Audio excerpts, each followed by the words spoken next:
Tout tableau, disait Caravaggio, est une tête de méduse. On peut vaincre la terreur par l'image de la terreur, tout peintre est percé. Le Caravage est un jeune homme lorsque le roi Henri IV abjure sa foi calviniste avant de promulguer l'édit de Nantes dans le but de mettre fin à la terreur des guerres de religion. Cette conversion définitive est l'occasion pour le parti français à Rome de faire à Caravage sa première commande officielle, la vocation de Saint Matthieu.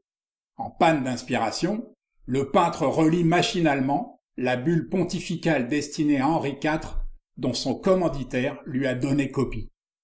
Une profonde admiration nous étreint quand nous voyons comment, de la plus dense obscurité des erreurs et des hérésies, tu es venu à la lumière de la vérité. Brusquement, le Caravage est saisi d'une intuition qui va bouleverser le cours de la peinture. Ne nous y trompons pas, cette intuition, les Grecs anciens l'avaient déjà eue. Et le naturaliste romain Pline l'Ancien n'hésitait pas à affirmer que les arts de la représentation étaient nés de l'ombre, du désir de ramener en pleine lumière un être que la mort nous avait prématurément arraché. Mais c'est bien le Caravage qui va en faire une pratique artistique. Alors qu'en désespoir de cause, il envisageait de livrer une représentation classique de la vocation, le peintre décide d'attribuer à la lumière le rôle central de sa composition.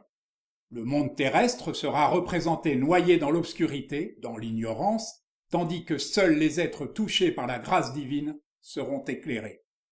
C'est cette figure centrale de la lumière qui les nimbera d'une aura magique et qui repoussera dans l'ombre ceux qui ne veulent pas la voir.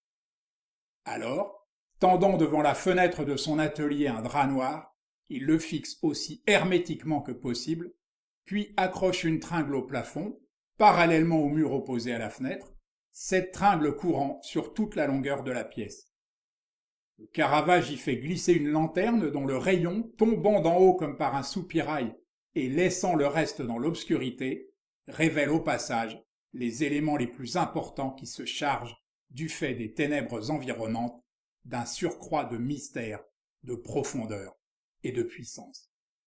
Le commanditaire, le cardinal d'origine française Matteo Contarelli, avait acquis une certaine célébrité pour avoir œuvré, avec Catherine de Médicis, à la reconstruction de l'église Saint-Louis des Français, payant de ses propres deniers la réfection de la façade.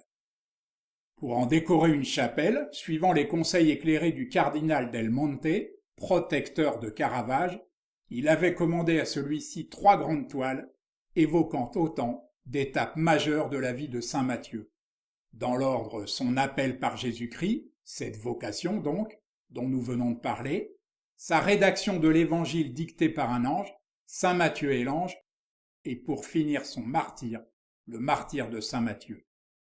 Si vous passez à Rome, ne manquez surtout pas de visiter cette église située entre le Panthéon et la place Navone, car les toiles y sont toujours de nos jours.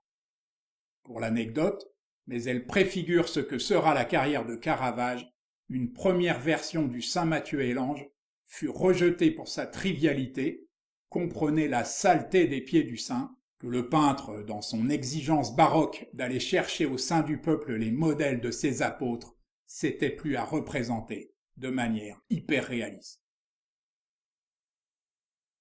Et puis la proximité du saint et de l'ange, penché sur son épaule et guidant sa main, fut jugée irrévérencieuse, voire subversive. La seconde version, nettement plus consensuelle et beaucoup moins caravagesque, fut acceptée à l'unanimité. Malgré quelques critiques acerbes dues à son aspect novateur, l'ensemble rencontra un franc succès public et fit beaucoup pour la renommée de Caravage. Quant au clair-obscur, nous savons tous qu'il connut, avec Georges de la Tour et Rembrandt en particulier, une extraordinaire destinée.